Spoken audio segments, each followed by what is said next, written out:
Cathy Keller est toujours là pour me croquer en train de photographier. Archipas oerensis, petit cierge d'une cinquantaine de centimètres de hauteur qui fleurit au sommet, mais très peu.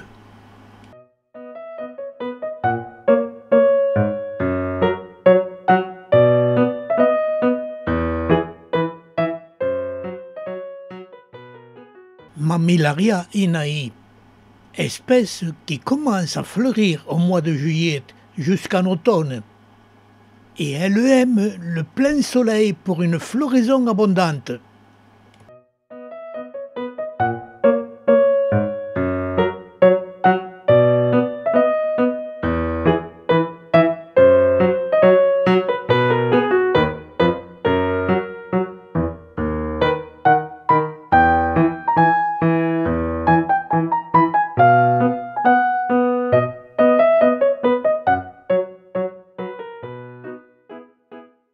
Quand j'ai reçu cette plante d'une vieille collection belge, à ma grande joie, elle fleurissait tout de suite.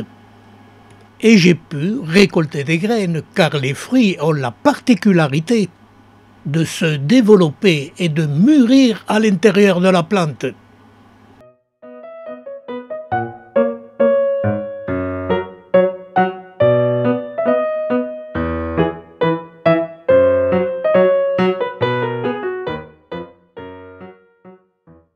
Et chaque fruit contient des graines que l'on prélève avec un aspirateur à graines.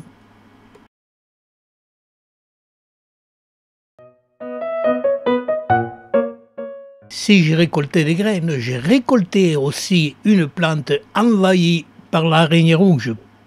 Le semis ne pose aucun problème, si ce n'est que la lenteur du développement des plantules.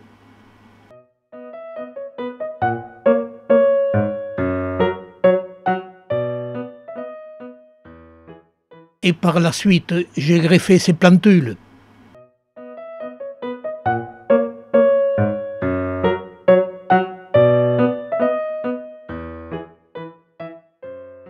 Le Cynthia napina, nouvelle espèce découverte en Bolivie dans les années 2000.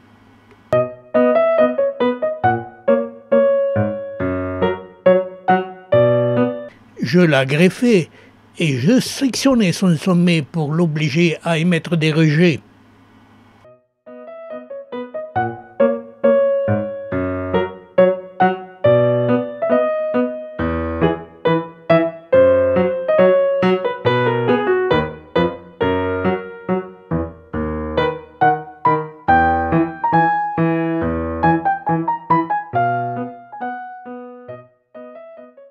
Par la suite, je prélevais ces rejets pour les greffer.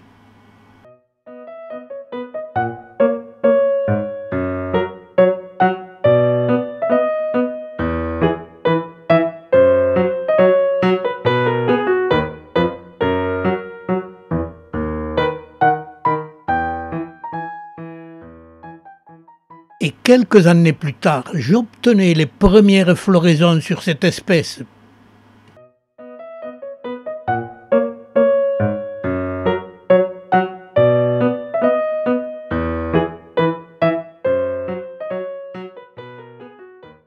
Toujours d'une blancheur immaculée, le Cochemia setispina.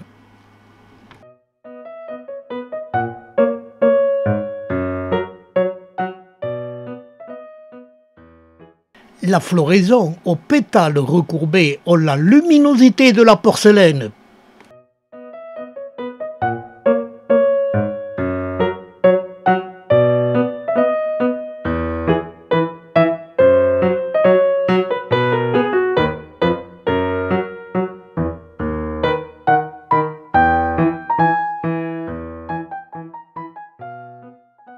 Les fruits sont moins colorés, mais ils ont beaucoup de graines.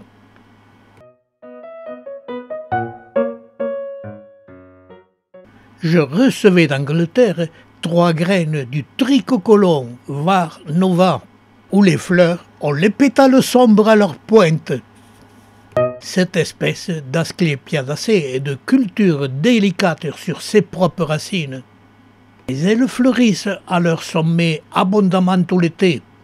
Et de temps en temps, j'ai obtenu des fruits qui donnent toujours deux gousses en forme de V, où les graines, avec leur parachute, confirment bien qu'elles sont de la famille des Asclepiadacées.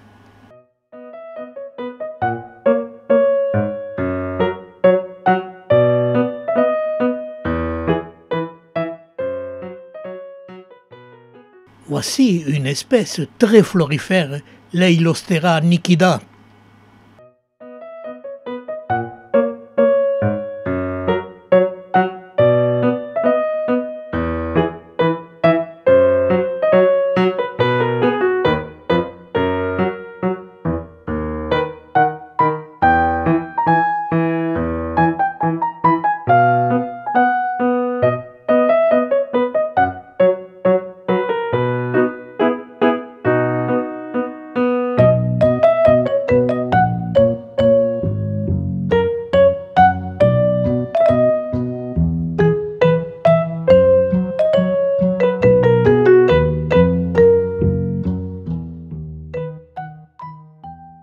Sur la vidéo précédente numéro 4, je vous avais présenté l'apparition d'une crustacée chez moi.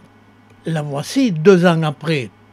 Et la même crustacée 5 ans après. Elle redevient avec des tiges normales.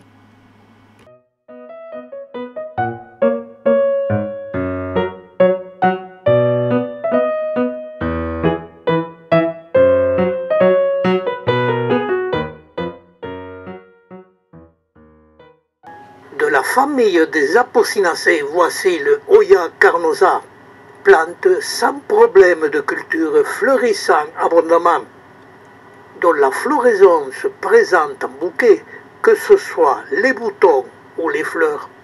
Elles sont très charnues et paraissent être fabriquées en porcelaine. Mais nous ne sommes pas les seuls à admirer ces fleurs. Les abeilles les visitent pour récolter leur nectar et il doit être très délicieux car je n'ai jamais vu d'abeille aussi excitée et n'ayant pas peur ni de ma main ni de la caméra.